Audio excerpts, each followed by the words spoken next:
Hello and good afternoon. My name is Victoria Williams and I am the Assistant Director of Programs here at the Chicago Council.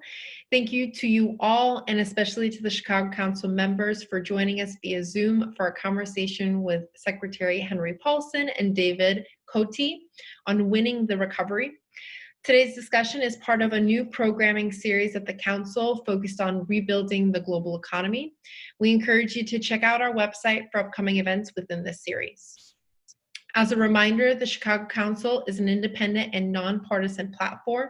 Views expressed by those that we host are their own and do not represent institutional positions or views of the Council. Thank you to those that have already pre-submitted your questions. If you would like to ask a question for our speakers or vote for one that someone else has already asked, you can open up your browser to ccga.live and do so there. Today's program is also on the record. A recording of the conversation will be made available on our website and social channels shortly after the program, and we encourage you to share this with your family and friends. Now, it's my pleasure to welcome David Cote, former CEO of Honeywell and Executive Chairman of Vertep Holdings, as well as Secretary Henry Paulson, who is the founder and chairman of the Paulson Institute and is the former Secretary of Treasury under President George W. Bush. Thank you both for joining the Council. And with that, I'll hand it over to you, Secretary Paulson. Victoria, thank you very much. And I'm really looking forward to the conversation today with my good friend, David Cote. And he has written a terrific new book, but I'd like to talk about David for a few minutes. You know, as a CEO of Goldman Sachs, and during my 32-year career at Goldman Sachs, I had the opportunity to get to know and work with many CEOs of businesses all over the world, and I continue to do so today. And without a doubt, I think that David Cote is the premier, the top CEO of his generation in managing any industrial manufacturing company in the United States. And the interesting thing is I first heard his name, I remember it was in 2002, and he had been named the CEO of Honeywell. And I remember thinking two things on that occasion. First is, boy, he's going to have his work cut out for him because this company has many, many problems. And second of all, I've never heard of this guy before. They obviously couldn't get a big name to come in and do this job. And because to put this in perspective, Honeywell, and David, I don't have all the details, but Honeywell had merged with Allied Chemical a few years earlier. Both companies had a lot of problems. So I thought this was it didn't make a lot of sense putting together two problematic companies in a merger. And then about a year, well before David was hired, GE, to our shock, had announced they were going to acquire this thing. And it seemed like it seemed like almost a year before that deal fell apart. And so it fell apart, and then David came in. And when you read his book, what you'll find out is there are even more problems than I thought existed because there were very shoddy accounting that covered up the problems. So this is a guy that took this company and transformed it into the company when he left, which is one of the top companies in the world. People focus on stats all the time, but to me, the statistic I focused on is that the stock of Honeywell outperformed the market, outperformed the S&P 500 by 2.5 times. That's extraordinary. They created, 2,500 401k millionaires for employees that work there and own the stock. But to me, David is not just a terrific CEO, but he is someone who's accomplished in a number of areas. I've seen him looking at economic policies as part of an economic strategy group that Aspen has, and where I'm very involved in. So I've had a chance to work with him there. When the Simpson-Bowles Commission was created to look at the fiscal deficit problems in the United States, David was a key member of that commission and added a lot to that. I consider myself is someone who knows something about China. I can say I believe that David is an expert on China, and what Honeywell has accomplished in China has been more than, frankly, just about any other company in the world, as a foreign company, has accomplished in China. So this is a guy who brings a lot of experience. And then even more importantly for this conversation today, he's written a book. And the book, which is Winning Now, Winning Later, is a book, a business book. And I remember thinking that, in many ways, the world doesn't need another business book. There have been many of them that are written, and most of them really aren't as useful as the authors think they are.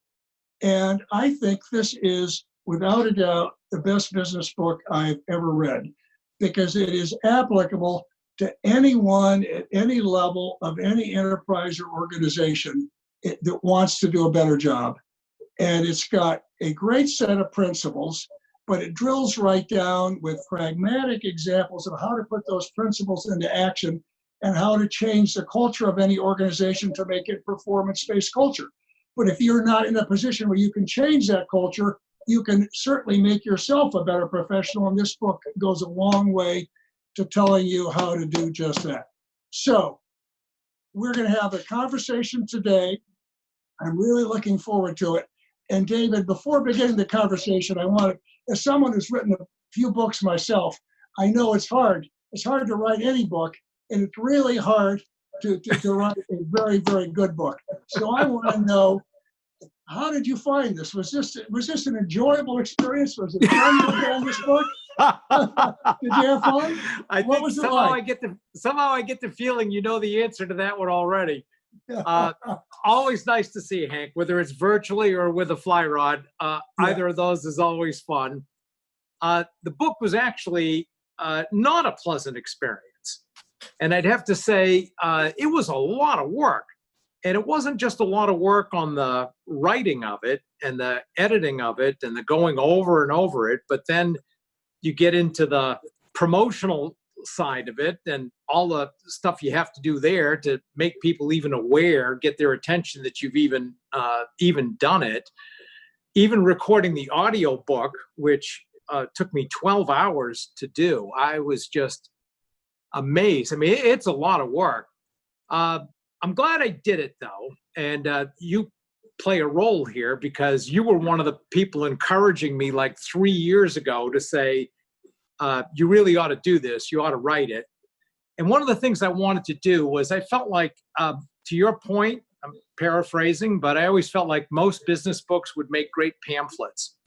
It's 10 pages of useful concept and then 250 pages of stories that basically just say the same thing. So you can fly through them. And what I wanted to do was something that was a lot more substantive than that and had something that was useful on every page, every other page for anybody at any level who was reading it, whether you had 100,000 people or you had 5 people, that it would be stuff that's useful. And we tried to focus it on a particular issue that I found bothersome when I read the business press out there. And that was all this discussion on short-termism. And they always make it sound like you decide that you're either a short-term company or you're a long-term focused company, and that those two are mutually exclusive. And I always felt like there was a principle we ran Honeywell on that said success is about achieving 2 seemingly conflicting things at the same time. And there's a bunch of things you can look at, like, do you want low inventory or great customer delivery? Do you want people closest to the action empowered for quick decisions, or do you want to have good controls so nothing bad happens? Do you want lower staff costs, or do you want great internal service? Do you want good short-term results or good long-term results? You have to do both. You have to find out how to do both. And what we try to do with the book is show how did we accomplish both in Honeywell, and that it's not that this is mutually exclusive. Focusing on short-term and long-term at the same time are mutually reinforcing. So hopefully it goes a long way to hopefully making it easier for people to figure out how to accomplish that. So, okay, David, I think that's a very good summary of what the book does. So now let's get into let's start with where we are today. You know, we've got a formidable challenge in the United States and around the world with this pandemic. So how do you see that?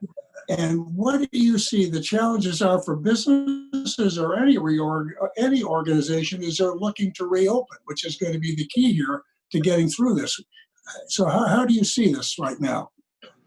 Well, this is the first time we have to deal with something that's this consequential from an employee health aspect. And we've dealt with recessions in the past. This one's different this time because of the health concern. Health clearly has to come first. But I would put this in the same kind of context that we were just talking about. We're trying to achieve two seemingly conflicting things at the same time. And people are trying to make it sound like you either open or you're safe, and that it's impossible to try to accomplish both at the same time. And what we should be thinking about instead is, all right, how do we open as best we can, as safely as we can? And this is where I think actually looking at some data and statistics would be helpful as we start to think about that.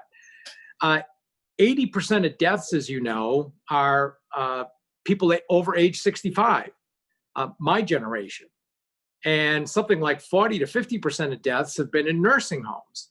So we need to be a little more thoughtful about, okay, so how do we bring people back? How do we think about this so that, yes, we have the right kind of disinfectants, people have masks, but we ought to be a little more thoughtful, I think, about how do we do this in a way that still allows people to work, open facilities, but at the same time be as safe as we can. David, that is the key issue people are struggling with today. Let me go back a few years to the 2008 financial crisis. And there, you really distinguished yourself by leading Honeywell through that and, you know, seizing the opportunity that came out of this. It was a terrible thing, but you looked at it ultimately as an opportunity to create jobs, to grow, to do things better. And so as you look at this, talk a little bit about 2008 and the lessons there and the extent to which any of them could be applicable today. Well, actually, I think all of them are applicable today. And if we talk about the 2008 recession, I, of course, have to take the time to thank you for your part in saving the world there. I'm not sure everybody always recognizes the significance of what you did. It's very easy to just afterwards kind of say, oh, yeah, there was something done there. But I always acknowledged at that time and then subsequently, thank God you were there, because that was a time when people needed to make decisions and to think independently. And you'll be happy to know those are a couple of the points that I want to make about how do you respond to the recession as a CEO. The first one is not to panic. And when things start to go tough, everybody around you panics. The media loves to panic and loves to, I think, encourage panic because, well, then people read papers and look at the ads and everything else. Your people also tend to panic. Your own staff tends to panic. So the first thing you have to do is say, okay, I'm going to stay calm. And I always refer to Rudyard Kipling's poem, If, which I gave to both of my sons when they were about 18. And there was this one stanza in there, and I won't get it perfectly right, but it said, if you can keep your wits about you while everybody else is losing theirs, then you'll be a man, my son. And that was as true when he wrote it as it is today. The second one is to be able to think independently. This is true at all times as a leader, but I think it's even more true when you're in a crisis. And I'm fond of saying that the ability to think independently is a lot more rare than being smart. There's all kinds of smart people who can do a great job taking a test and tell you how everybody else is thinking. But being able to look at information and figure out what needs to be different here, how do I think differently about this, ends up being essential. And you're not trying to drive consensus. That just takes you to lowest common denominator. Be able to think for yourself and say, okay, what do I think is really true here? Third one would be, don't forget the customer. And it's very easy when you're in the middle of something like this to forget that both long-term and short-term, taking good care of your customers is going to matter for your employees, your investors, your communities, and everything else.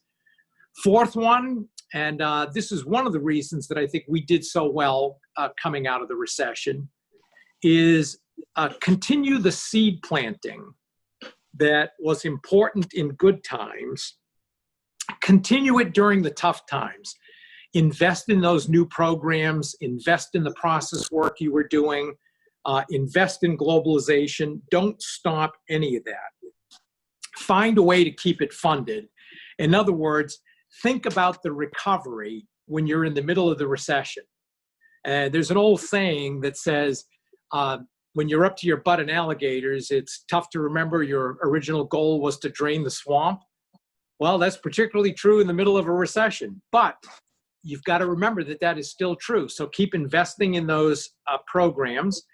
We, recognizing the importance of employees to our future success, instead of layoffs, embarked on furloughs and benefits reductions so that our people would stay together, still be getting income, and not just be totally at a loss. So when things came back, we had the people. We didn't have to go on a hiring spree. We already had the people, and they knew what they were doing. And you put all that together, and it caused us to just roar into the recovery far better than any of our peers did. Yeah, it made a huge, huge difference. And I come back to don't panic because, I've seen it over the course of my career. I saw it when I was running Goldman Sachs, and our people looked out the window and saw the second plane hit the World Trade Center, and looked at that horror. Or with the SARS crisis and a pandemic and a variety of things. And, you need to be careful, you need to be disciplined, but fear is the enemy. And those that stayed home and just watched social media over and over and over again, didn't do nearly as well as those that were focused. So that's key. Now, I want to come back to you on short-termism, because you said that is a big theme of the book, and it really is, because the book is winning now, winning later, but it is, a big theme is how can companies succeed in the short term while investing in the long term? And you do a wonderful job in this book, and there's no simple answer. You can't put it on a 3x5 card, but you do a great job of talking about this, about how to do this in the business. But I want to ask you to look at it more broadly now, because you talk about it. You talk about it as one of the biggest problems we have as a nation, right? Yeah. What we have in government, and it's a threat to our long-term prosperity. Do you have give us examples on how you think this could be impacting our country, if you've got any to come to mind, and talk a bit about what you think is a way forward here. Because there is no doubt when I look at, comparing the United States with China right now, and that's serious competition, we're going to have to start doing things which are smarter with a longer term focus. Wow. Okay. Well, there's a lot to talk about there. So I'll try to just focus on a couple of examples on things we ought to do differently. Dealing with the political process, as you know even better than me, lends itself to short-termism. As much as they may want to complain that companies are short-term, government is even more short-term focused because they're constantly facing elections every couple of years. And as you know, man, are they focused on those elections. Two examples. One, addressing racism. And I'm not setting myself as an expert here, and I'm anxious to point out I'm a 67-year-old white former CEO who grew up in New Hampshire. So it's not like I've had a lot of experience with this or can relate to the issues, the adversity that's dealt with. However, I would say that it seems to me that, again, a short-term, long-term approach could work very well here. There's a lot of short-term things that need to be addressed: criminal justice reform, policing tactics, all the stuff that everybody wants to talk about. But I would say one of the long-term issues that needs to get addressed is our education system. And if you look at the variability in our education system, which is funded by property taxes, in other words, wealthy areas have a lot of money going into a school, poor areas don't have as much money going into schools. Well, what we have is a system that perpetuates this inequality that everybody wants to talk about. And they want to solve it by just saying, okay, companies just need to hire people. Well, in reality, you need to make sure that people are qualified for the jobs that companies have. It's not going to get solved overnight, but you have to start now. And as I used to say in Honeywell when we were looking at a problem, the best time to plant a tree was 20 years ago. The next best time is today. So we ought to figure out today, how do we address this education system so that we don't perpetuate this kind of social class distinction? Another good one is the country's debt, which is finally getting some attention. I think it's going to generate the same amount of action, which is nothing, but it needs to be looked at differently. As you know, 3/4 of the spending is on autopilot. It's interest, Medicare, Medicaid, Social Security. No politician wants to talk about any of that. But with my generation retiring, it's going to swamp the system. And instead, we're cutting back on seed corn, all the investment, the R&D work that ought to be done by government. And as you probably know, when you talk to companies, they'll all talk about R&D. But if you were to add up the total R&D done by companies in the country, I think most people would find it's about 1% R and it's about 99% D. Most of that work is on development for new products and services. Government plays a great role on the R side. Then same thing when it comes to disease and how we're going to manage pandemics. There's a short-term, long-term approach there too.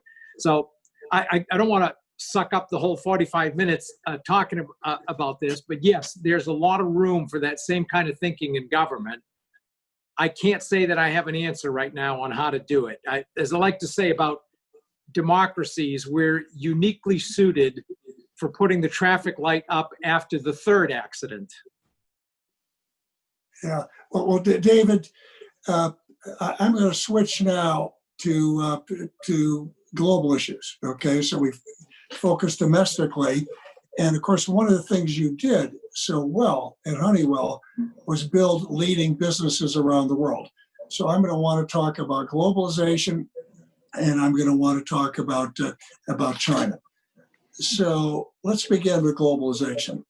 So you had some great phrases in your book. So you built the businesses by going deep, but taking it slow, right? And doing it from the bottom up, doing a great job. But right now, globalization is under incredible pressure. Governments around the world are under real pressure to pull up the drawbridges, and whether we're talking about trade, capital, tech, innovators, research, whatever. So great anti-globalization sentiment. So my questions for you, I'm going to go big on this, and there's 3 questions. So, and you can go anywhere you want with this because you couldn't answer all of these in 45 minutes. But so advice for leaders of global businesses, whatever they are. What do you need to be focused on? And what advice do you give policymakers? Because I really question whether policymakers in the U.S. really know the huge advantage of either having global companies that are successful everywhere in the world, or any kind of global institutions, whether it's education or NGOs, environmental NGOs. And so they're all going to be under pressure So how do you look at this? What advice do you have? Well, the first one is I hope everybody learns from history. And it's a shame that 100 years after Smoot-Hawley, we'd be sitting here talking about it again without using their names. I'm incredulous sometimes when I look at some of this. And I think a lot of it goes back to there's a tendency for people to think of economics as a zero-sum game. And I would argue that one of the best things business leaders could do is to all of their employees and to government people to make it very clear that it's not a zero-sum game. In any kind of economic transaction, both sides are happy. And I used to make the point to people to try to put it on a more micro basis and say, when you go to the store, you give the store money, they give you goods, and you're both happy. You got what you wanted, they got what they wanted. This is something that builds on itself. But there's a tendency when we get into macroeconomics for people to start to look at it as a zero-sum thing, where somebody has to win, somebody has to lose, somebody has to be happy, somebody unhappy. Globalization is going to continue and should. You and I have talked before, and you were onto this much earlier than I was, that this whole thing about how do you create more robust internal or domestic supply chains for something like medical supplies stood the chance of metastasizing to a point where countries felt like they had to do everything as opposed to being able to buy globally. I do recognize there's some need on domestic supply chains for things like key medical supplies because you just never know what's going to happen. But we ought to be extraordinarily careful about where this could take us so that we stay smart about it. As you know, the U.S. is about 25% of the global economy. 30 years from now, guesstimates are that it's still in that 24 to 25% range. But one of the big things that's going to happen is that all these emerging markets we talk about, or what we used to call high growth regions, that's going to grow to over 50% of the global market. It includes China, Brazil, India, Indonesia, Philippines, all those countries that we talk about that are not developed today. Man, it's a mistake if we are not working with them and trying to help them build their economies and trading with them. And I would also say that when I look at China, for example, and we started off with like 500 people in China, we ended up with about 13,000, almost all of which were local hires. Well, you end up with 13,000 people in China and their families telling everybody, all the other Chinese, actually Americans aren't so bad. They're pretty good people. The company I work for is good. And you get a different mindset. And I think it helps to limit the xenophobia that every country seems to feel especially when they start to get into any kind of crisis. So, David, I'm going to go to China with a couple questions, but before doing so, how do you make the case, and you just made one of the arguments for it, but the case that it's good for the United States of America to have companies that are doing well here, but doing well around the world? And, the argument is made, what you're doing is you should be investing here and creating jobs here rather than creating jobs elsewhere. We want your capital going here rather than elsewhere. How do you respond to that? Respond to that quickly, and then I'm going to go to China. Well, I go back to some of the statistics we were just talking about. We're about 25% of the global economy today. There's 75% that is not in the U.S. and never going to be in the U.S. because it's just not going to grow that way. Anybody who thinks that you can have an export-based company in every industry and in every single company in that industry and will be able to sell as effectively in those countries by exporting really has no idea of how business and how countries work. In almost every single situation, you need to be there. I mean, if you're selling an airplane or a train. I suppose that's different. You can be in a single place. But for most things, you have to be there. Otherwise, you're not local. You're not recognized as local, and you're just not going to sell anything. So it's not a case of make it here, make it there. It's a case of make it there and sell something and be able to get the cash, bring it back to the U.S., reinvest, or make it here and don't sell it at all. Yeah. Yeah, it's a huge advantage in terms of companies like Honeywell. You look at what you're able to pay your employees here, your growth here, having export platforms, but in any event. So I think you made that case well. So China, the U.S.-China relations are under incredible pressure today, real tension, for a lot of good reasons. I mean, there's a lot of things that we don't like to see and a lot of bad behaviors coming out of China. And some of the responses we see from our side look like they're going to do more to hurt the United States than to hurt China. But before we get into that, I'd like to talk about, you built a really successful business in China, and you resisted doing what so many companies are criticized for, which is working with a joint venture partner in China, who then will be assimilating their technology and so on and training potential competitors. So you did it as you did it in the United States, and talk about the lessons learned there and anything you learned in working in China, which you think is applicable to U.S.-China relations more broadly. And then I'm going to come back and ask you a question about U.S.-China relations. Okay. I'd say, first off, we were way behind our peers in terms of our China presence. And as you might imagine, the pressure on me externally by analysts and internally from some of my own staff to do something quickly to show that we were taking this seriously, meaning do a JV, do an acquisition, was pretty intense. And I said from the beginning that no, that wasn't the right way to do it. I wanted something that was sustainable and going to be good for a long time. And as you point out, we went from having 500 people to 13,000, from having like 300 or 400 million in sales to 3 billion in sales, became our biggest country for sales outside the US. And to all those people who feel like you can't be profitable in China, China was actually more profitable for us than the US was. So it turned out to be just terrific for us. And the big thing was becoming local.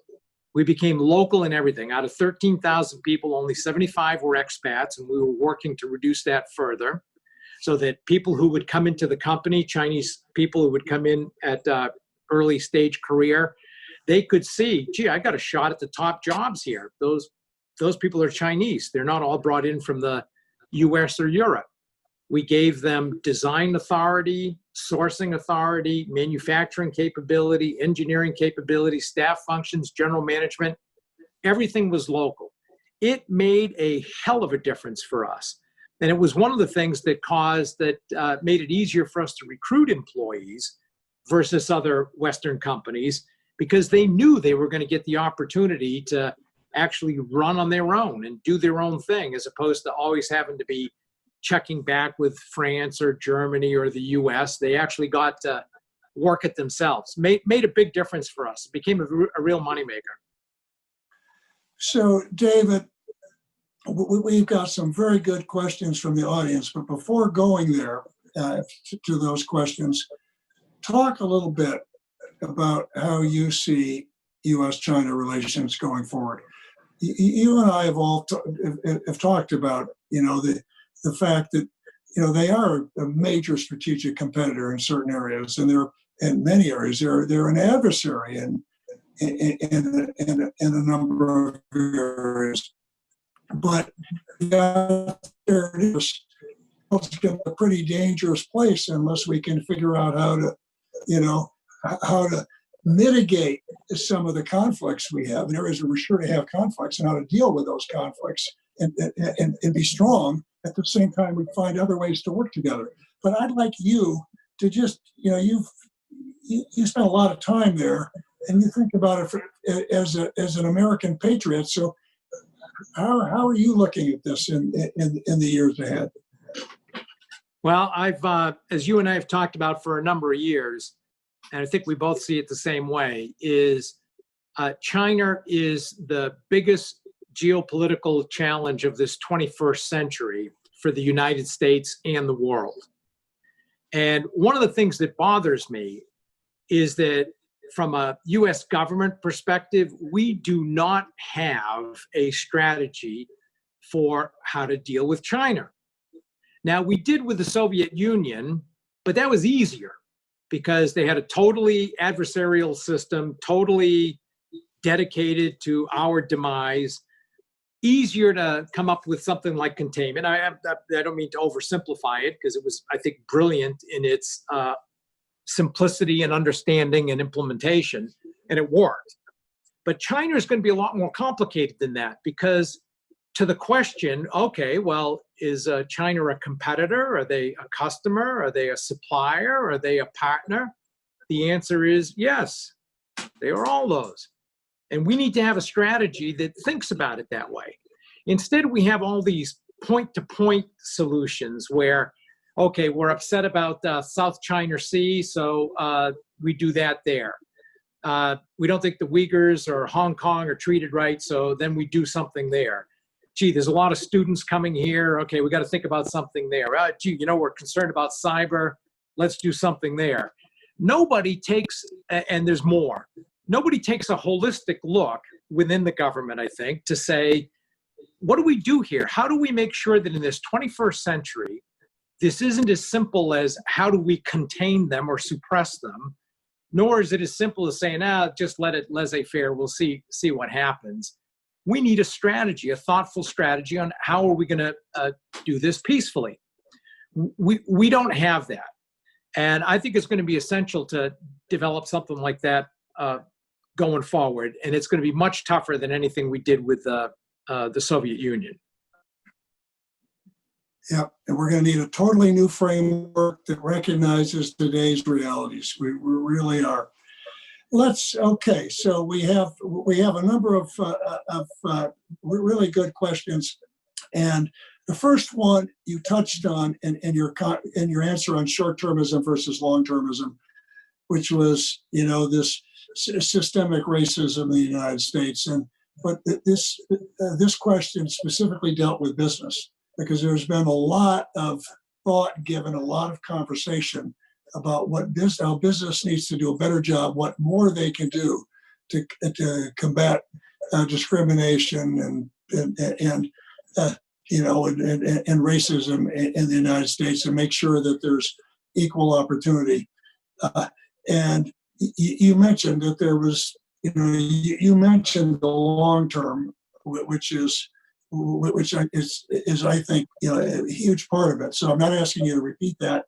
Anything from your lessons at Honeywell you could add to the short-term conversation about business right now? Yeah, I think, first of all, I think I can't think of a single business leader I've ever talked to who wasn't in favor of diversity and didn't feel like they were doing things that were going to promote it. No CEO that I know of has ever even thought or said, I'm a racist. So it's not like they're thinking that way. I think business leaders want to do the right thing. They're just not exactly sure what that is. And just yelling at them, I don't think is entirely helpful. Something that gets it down to some specifics so a CEO knows, okay, here's what I can go do. And we had a couple of things that we did in Honeywell that I think helped. I'm not saying it's a panacea, but it helped us. One was hiring tends to be local. We all tend to think of big companies, everything's national or global.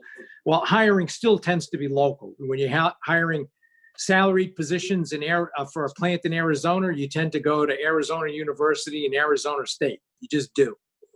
Well, if you have some understanding of what the diversity of the graduates are there in the disciplines you're hiring for, you bump that up against how you're hiring yourself, And you often find some discontinuities there, and you ought to look at it or figure out if there are different schools you can go to where you can get qualified candidates at a greater rate. And we did all that work, and it pointed out a lot of opportunity for us. The second big thing is that twice a year, I met with my staff in a staff meeting from 2 to 4 hours. And every staff member had to go through, in the past 6 months, how many hiring opportunities did they have? And did they hire diverse candidates in excess of what their overall representation was? So we'll say that they were 25% people of color. What I wanted to see was that in their hiring rate, they were at 35%. And then we would look at all of their attrition that occurred during the same time. And again, if we'll say people of color were at 25%, we wanted to see that attrition was below 25%. And as a result of that, you put those two together, and over the course of time, you find yourself every year making progress instead of going up, going down, going up, going down. You actually made progress every single year. No staff member wanted to ever come in and say, well, we tried hard, but nothing happened, because it was going to be embarrassing to them in front of all their peers. And by doing that over a 10-year period, every year we were able to make progress so that it was cumulative. So those were a couple of things we did. I'm not saying it's for everybody, but it sure worked for us. And we're not perfect. So I don't want to give that illusion. So David, I'm going to go to another people-related question, and this is millennials.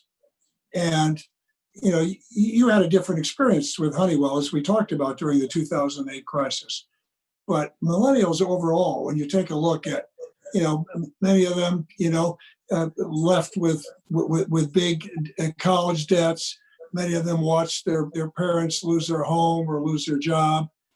Came away really quite disillusioned, and with their whole view toward institutions, our political system, our form of capitalism. And so now we're going through, it just seems like it wasn't that long ago, 2008, and we're going through another crisis.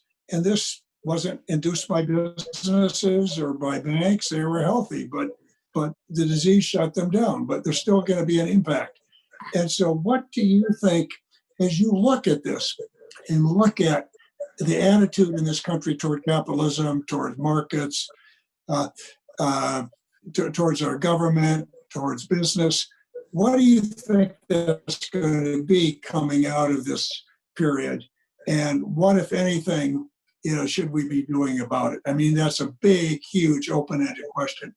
And yeah, there's a lot to talk about there, and I'm sure I won't get to everything that I'd like to, and I'll forget as I go along. But I'm one of the people who believes that business is the biggest force for good that the world has ever seen.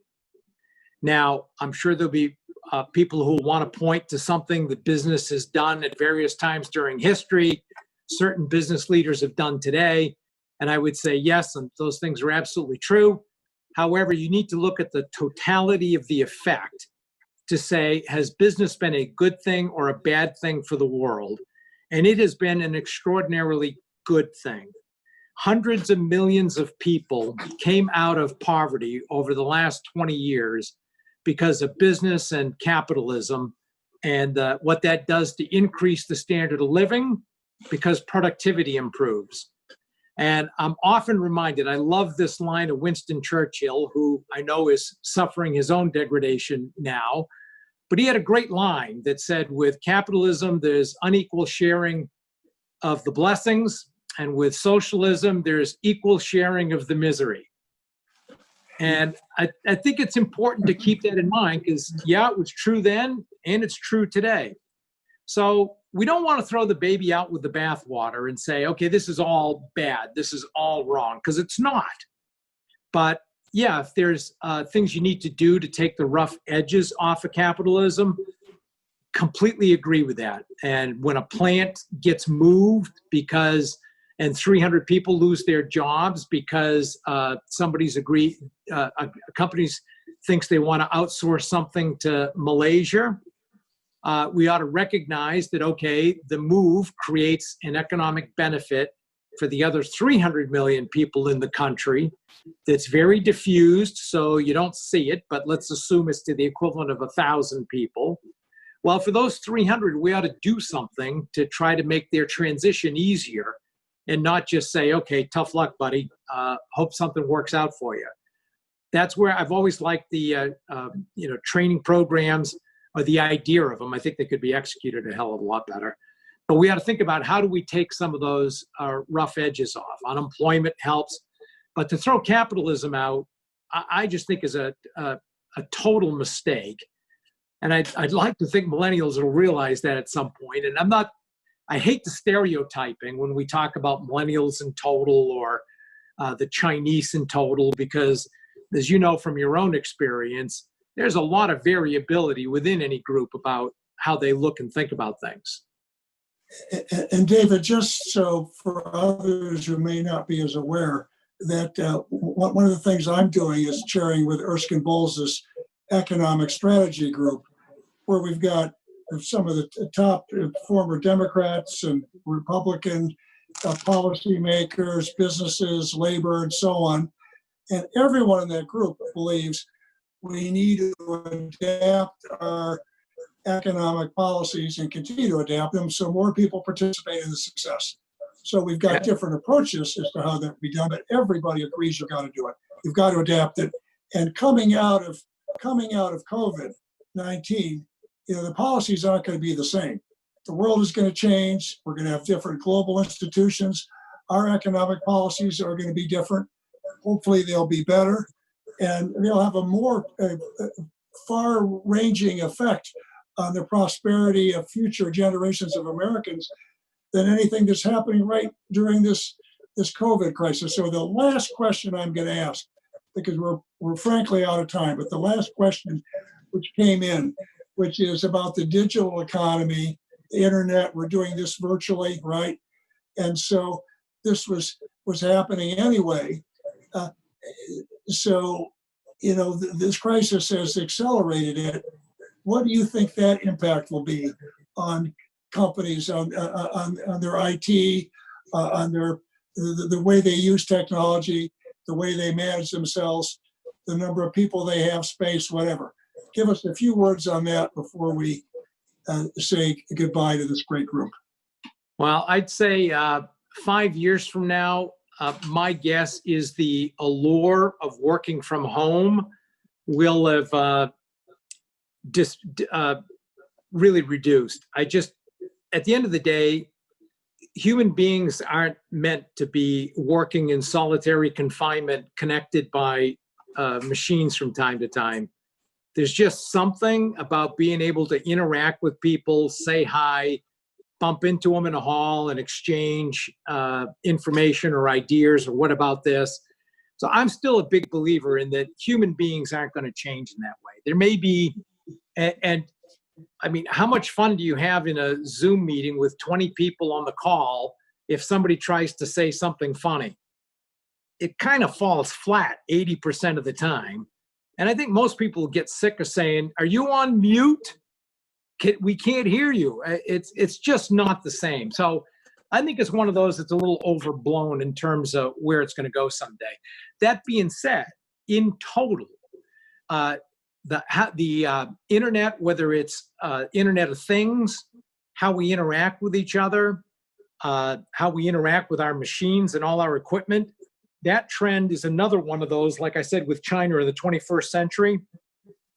The prospect of AI and biology changes, for that matter, is going to be huge and transformative in a way that we can't even contemplate today. Well, we're really at the point, if you look at it back to the industrial age, we're kind of at the point where James Watt has just invented the steam engine, and that we're starting to find ways to apply it. Analogistically, that says when we start looking at the digital age, we've got at least 80 more years to run. Computing power is going to continue to grow.